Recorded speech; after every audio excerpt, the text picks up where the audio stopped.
นานมาแล้วยังมีเจ้าเมืองหนึ่งชื่อว่าท้าวพรหมโคตรท้าวพรหมโคตรนั้นแต่งงานมีพระมเหสีแล้วแต่ทั้งคู่ยังไม่มีลูกด้วยกันทำให้ท้าวพรหมโคตรรู้สึกเบื่อหน่ายจึงคิดออกไปเที่ยวประพาสป่าเมื่อได้ออกไปประพาสป่าเขาก็รู้สึกผ่อนคลายและมีความสุขโดยค่ำไหนก็นอนนั่นจนกระทั่งเดินทางเข้าไปในป่าลึกและค่ำคืนหนึ่งขณะที่นอนหลับอยู่นั้นเขาได้ฝันเห็นผู้หญิงที่สวยงามมากและนางก็อาศัยอยู่ในป่าเมื่อท้าวพรหมโคตรตื่นจากฝันเขาก็ปรารถนาที่จะหานางในฝันให้เจอเขาและทหารคนสนิทเดินทางวนเวียนอยู่ในป่าจนกระทั่งไปพบเจอเข้ากับอาสมของฤาษีซึ่งมีฤาษีชราตนหนึ่งนั่งบำเพ็ญเพียรอยู่ท้าวพรหมโคตรเลยเข้าไปกราบฤาษีตนนั้นและสอบถามเกี่ยวกับความฝันของตัวเองเมื่อฤาษีตนนั้นพิจารณาท้าวพรหมโคตรแล้วท่านก็ยิ้มอย่างนุ่มนวลให้และบอกว่าผู้หญิงคนนั้นมีตัวตนอยู่จริงและอยู่ที่นี่ด้วยจริงหรือท่านฤาษียิ้มน้อยๆและบอกว่าท้าวพรหมโคตรคือคนที่จะดูแลเธอต่อจากท่านฤาษีได้เล่าเรื่องราวให้ฟังว่าเมื่อ15 ปีที่แล้วได้มีเจ้าเมืองคนหนึ่งขี่ม้าหนีข้าศึกเข้ามาในป่าลึกนี้โดยเจ้าเมืองคนนั้นได้พาเด็กหญิงอายุ5 ขวบมาด้วยซึ่งเป็นลูกสาวของเขาและบอกกับท่านว่าเมืองของเขานั้นได้ถูกข้าศึกยึดครองไปแล้วพวกมันหมายจะเอาชีวิตเขากับลูกสาวแต่เขานั้นไม่สามารถปกป้องลูกสาวได้แล้วเพราะบาดเจ็บสาหัสจึงได้ฝากให้ท่านฤาษีดูแลลูกสาวให้เมื่อฝากฝังลูกสาวแล้วเจ้าเมืองคนนั้นก็สิ้นใจตายไปต่อหน้าท่านนับตั้งแต่นั้นมาท่านฤาษีก็เลี้ยงดูเด็กหญิงเรื่อยมาจนเติบโตและตั้งชื่อให้ว่าปทุมมาซึ่งตอนนี้ปทุมมาอายุได้20 ปีแล้วและถึงเวลาที่จะต้องออกไปใช้ชีวิตในโลกกว้างแล้วท่านฤาษีได้พาท้าวพรหมโคตรไปหาหญิงสาวที่อาศัยอยู่ในกระท่อมที่ห่างออกไปเมื่อท้าวพรหมโคตรได้เห็นหญิงสาวเขาก็ใจเต้นแรงและรู้สึกรักใคร่ในทันทีเจ้าจงไปกับเขาเถิดเจ้าค่ะท่านตาก่อนจะจากมาท่านฤาษีได้บอกกับทั้ง2 คนว่าเคราะห์กรรมของปทุมมานั้นยังคงมีอยู่และขอให้ท้าวพรหมโคตรดูแลเธอให้ดีขอให้มีสติในการตัดสินใจกระทำการใดๆท้าวพรหมโคตรนั้นรับปากท่านฤาษีเป็นดิบดีและนำพาปทุมมาไปยังเมืองของเขาเมื่อไปถึงเมืองท้าวพรหมโคตรได้แจ้งแก่พระมเหสีของเขาว่าให้ดูแลปทุมมาและให้ทั้งคู่เป็นพี่น้องกันช่วยเหลือกันและกันโดยเขาได้แต่งตั้งให้ปทุมมาเป็นสนมของเขาเจ้าจะว่าอย่างไรน้องระพีข้ายินดีค่ะท่านพี่ข้าจะดูแลปทุมมาเป็นอย่างดี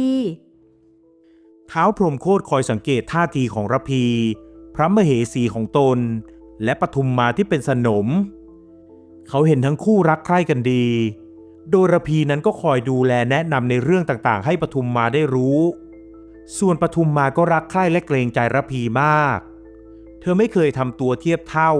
และให้ความเคารพระพีอย่างที่สุดจนท้าวพรหมโคตรรู้สึกสบายใจและคิดว่าคงไม่มีเหตุการณ์อะไรให้น่าเป็นห่วงแต่ในความเป็นจริงแล้วเขาคิดผิดเพราะสิ่งที่ระพีแสดงออกนั้นคือการตบตาเขาแต่ปทุมมาเธอแสดงออกมาด้วยความจริงใจระพีนั้นรู้สึกโกรธเคืองที่สามีนำหญิงอื่นมาเป็นคู่ครองอีกและท้าวพรหมโคตรเองก็หลงไหลปทุมมามากจนระยะหลังๆนั้นเขาไม่เคยนอนร่วมห้องกับเธอเลยระพีโกรธเคืองสามีและอยากกำจัดปทุมมาให้ออกไปจากเมืองเสียแต่เธอจะทำอะไรอย่างโจ่งแจ้งไม่ได้เธอจึงใช้มารยาและใช้อุบายเพื่อที่จะเขี่ยปทุมมาไปให้พ้นจากชีวิตของเธอคอยดูเถิดนางปทุมมาเจ้าอยู่ไม่เป็นสุขแน่ต่อมาปทุมมาได้ตั้งท้องและท้าวพรหมโคตรก็ดีใจมากเขาคอยประคบประหงมเธอเป็นอย่างดีส่วนระพีนั้นเมื่อรู้ว่าปทุมมาตั้งท้องเธอก็เกิดความหวาดกลัวว่าลูกของปทุมมานั้นจะมาแย่งสมบัติและบ้านเมืองไป เธอจึงแกล้งทำดีทุกอย่าง และในวันที่ปทุมมาคลอดลูกเธอก็คอยดูแลและเห็นว่าปทุมมาคลอดลูกแฝดเป็นเด็กผู้ชาย3 คนเธอจึงนำลูกสุนัขมาสับเปลี่ยน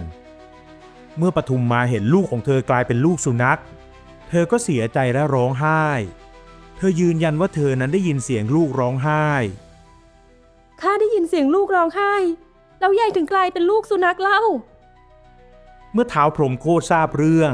และนางระพีได้ยุยงบอกว่าปทุมมาและลูกสุนัขของเธอนั้นเป็นกาลีบ้านกาลีเมือง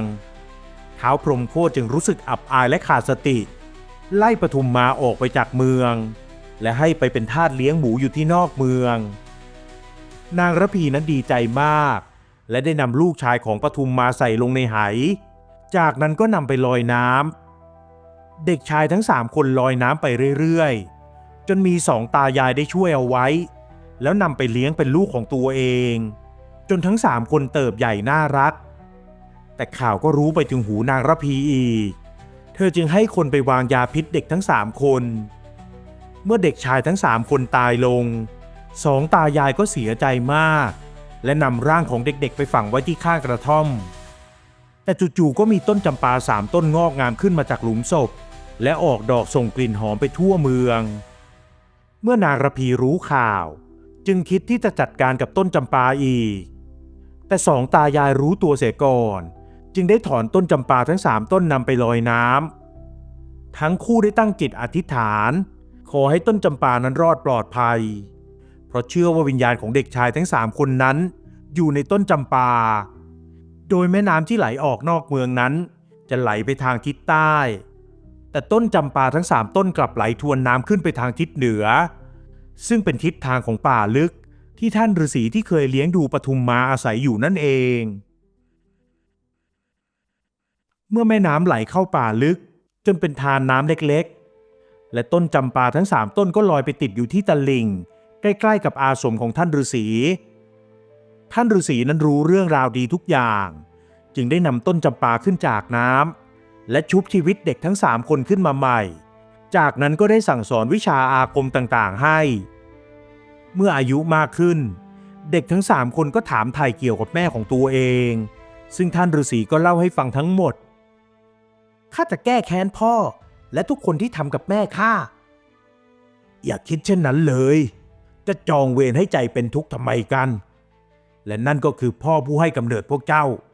จงใช้สติพิจารณาเถิดส่วนปทุมมาที่ถูกท้าวพรหมโคตรไล่ออกไปเป็นทาสเลี้ยงหมูที่นอกเมืองในแต่ละวันเธอต้องอยู่อย่างยากลำบากและไม่เข้าใจว่าทำไมชีวิตถึงต้องมาประสบพบเจอเหตุการณ์ร้ายๆเช่นนี้แต่เพราะคำสอนของท่านฤาษีที่ทำให้เธอมีสติขึ้นเธอจึงทำหน้าที่ของตัวเองเป็นอย่างดีแม้จะเป็นหน้าที่ที่ต่ำต้อยและสกปรก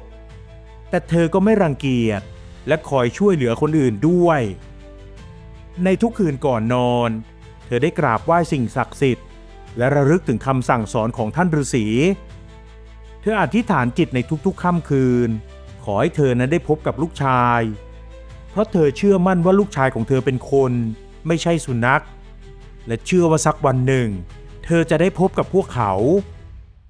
ส่วนเด็กชายทั้ง3 คน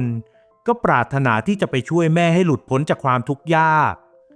และท่านฤาษีก็อนุญาตให้ทั้ง3เดินทางมายังเมืองของท้าวพรหมโคตรและได้กำชับให้ทั้ง3 คนอย่าทำในเรื่องไม่ดีซึ่งทั้งหมดก็รับปากเป็นอย่างดีแต่ด้วยยังเป็นเด็กและยังโกรธเคืองในสิ่งที่พ่อทำกับแม่พวกเขาเลยส่งสารไปท้าทายท้าวพรหมโคตรบอกว่าจะมาแย่งเมืองและขอสู้รบกับท้าวพรหมโคตรแต่การจะไปส่งสารให้ถึงมือท้าวพรหมโคตรนั้นก็ไม่ง่ายทั้ง3เลยตกลงกันว่าจะแอบเข้าเมืองไปในตอนกลางคืนแล้วคืนต่อมาทั้ง3 คนก็เข้าไปอยู่ในห้องนอนของท้าวพรหมโคตรโดยที่นางระพีนั้นก็นอนอยู่ข้างๆเด็กทั้ง3 คนรู้สึกโกรธเมื่อเห็นนางระพีนอนอย่างมีความสุขอยู่ข้างๆพ่อของตัวเองทั้งหมดเลยแกล้งเธอโดยการนำสีมาขีดเขียนตามใบหน้าและกรีดเสื้อผ้าจนขาดวิ่นพร้อมกับผูกเผ้าผมให้ดูกระเซาะกระเซิงยุ่งเหยิงไปหมดจนนางระพีดูเหมือนตัวตลก เมื่อแกล้งนางระพีจนหนำใจแล้วก็ได้วางสารท้าทายไว้ให้ท้าวพรหมโคตรพอตอนเช้าเมื่อทั้งคู่ตื่นขึ้นมาและท้าวพรหมโคตรได้เห็นสภาพของนางระพีเขาก็หัวเราะขำจนนางระพีงุนงงจากนั้นเธอก็เดินไปสำรวจตัวเองที่กระจกพอได้เห็นสภาพของตัวเองหญิงสาวก็ร้องกรีดด้วยความตกใจและคิดว่าท้าวพรหมโคตรแกล้งเธอท่านพี่แกล้งน้องทำไมกัน ข้าไม่ได้ทำแล้วใครกันท้าวพรหมโคตรหันไปเห็นสารที่วางอยู่เมื่อเปิดอ่านดูจึงรู้ว่ามีคนท้าทายให้ออกไปสู้รบที่ท่าน้ำในสารนั้นบอกว่าถ้าท้าวพรหมโคตรแพ้ก็จะต้องยกเมืองให้กับผู้ชนะเมื่อท้าวพรหมโคตรไปถึงเขาก็ตกใจมากที่เห็นเด็กชายยืนอยู่3 คนเขาปฏิเสธที่จะสู้รบด้วยแต่เด็กชายทั้ง3 คนไม่ยอมและลุยเข้าไปต่อสู้กับท้าวพรหมโคตรกับพวกอำมาตย์และทหารอย่างอาถรรพ์จนทั้งหมดพ่ายแพ้และงุนงงกับการต่อสู้ของเด็กชายทั้ง3พวกเจ้าเป็นใครกันยังเด็กอยู่เลยแต่ทำไมวิชาอาคมถึงได้แข็งแกร่งเยี่ยงนี้แม่ของพวกข้าชื่อว่าปทุมมาเป็นทาสเลี้ยงหมูอยู่ที่นอกเมืองเมื่อท้าวพรหมโคตรได้ยินอย่างนั้นก็ตกตะลึงและหวนคิดถึงเหตุการณ์ที่ผ่านมาในตอนที่เมียรักของเขาได้คลอดลูกแต่กลับกลายเป็นลูกสุนัข3 ตัวในตอนนั้นเขารู้สึกอับอายจนไร้สติและไม่ได้คิดทบทวนให้เห็นซึ่งความจริงด่วนตัดสินปทุมมาให้ไปเป็นทาสเลี้ยงหมูอยู่ที่นอกเมืองท้าวพรหมโคตรนั้นไม่ใช่ไม่คิดถึงปทุมมาแต่เขาคิดถึงเธอจนบางครั้งก็เหม่อลอยแต่เพราะทิฐิที่ตัวเองมีและคิดว่าตัวเองนั้นเป็นเจ้าเมืองเมื่อได้พูดคำไหนออกไปแล้วจะกลับคำเสียใหม่ก็ทำไม่ได้พอได้ยินว่าเด็กชายทั้ง3 คนคือลูกชายของตนเองและปทุมมาเขาก็ดีใจมากและได้นำทั้ง3 คนไปหาปทุมมาที่กำลังเลี้ยงหมูอยู่ทั้ง4 คนยืนมองปทุมมาที่อยู่ในชุดเสื้อผ้าเก่าขาดและทำงานหนักอยู่ตลอดเวลาท้าวพรหมโคตรเห็นสภาพนั้นแล้วก็ถึงกับอึ้งไปและรู้สึกสงสารปทุมมาอย่างที่สุดในขณะนั้นเขาหวนคิดถึงคำพูดของท่านฤาษีที่บอกกับเขาก่อนที่จะพาปทุมมายังเมืองท่านฤาษีได้เตือนไว้แล้วว่าเคราะห์กรรมของปทุมมายังไม่หมดสิ้นและขอให้เขาใช้สติในการกระทำทุกอย่างแต่เขาก็พลาดพลั้งจนได้จนทำให้เมียรักต้องทนทุกข์ทรมานเมื่อปทุมมาหันมาเห็นลูกชายทั้ง3 คนเธอก็ร้องไห้ออกมาด้วยความดีใจเพราะรู้อยู่เสมอว่าลูกชายไม่ได้ตายจากไปไหน4 คนแม่ลูกได้โอบกอดกันและภาพนั้นทำให้ท้าวพรหมโคตรสัญญากับตัวเองว่าเขาจะไม่ทำอะไรโดยไม่ไตร่ตรองก่อนอีกแล้วท้าวพรหมโคตรได้รับปทุมมากลับเข้าเมืองและได้สืบสวนเรื่องราวทั้งหมดอีกครั้งจึงรู้ถึงแผนการชั่วร้ายที่นางระพีสร้างขึ้นแม้นางระพีจะปฏิเสธทุกอย่างแต่ทหารและคนสนิทของเธอก็ได้สารภาพทุกอย่างแก่ท้าวพรหมโคตรเพราะทั้งหมดหวาดกลัวและกลัวว่าจะต้องโทษประหาร7 ชั่วโคตรท้าวพรหมโคตรจึงได้รู้เรื่องราวทั้งหมดเขาจึงลงโทษนางระพีโดยปลดจากการเป็นพระมเหสีของเขาและให้แห่ประจานนางระพีไปรอบเมืองแล้วไล่ออกจากเมืองให้ไปเป็นทาสเลี้ยงหมูแทนปทุมมาจากนั้นก็แต่งตั้งให้ปทุมมาขึ้นเป็นพระมเหสีท่านไม่ต้องทำเช่นนี้ก็ได้ข้ารู้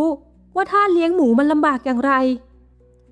ข้าอยากให้นางได้พบกับความยากลำบากเหมือนอย่างที่เจ้าได้พบเจอท้าวพรหมโคตรได้เอ่ยขอโทษปทุมมาและสัญญาว่าจะดูแลเธอเป็นอย่างดี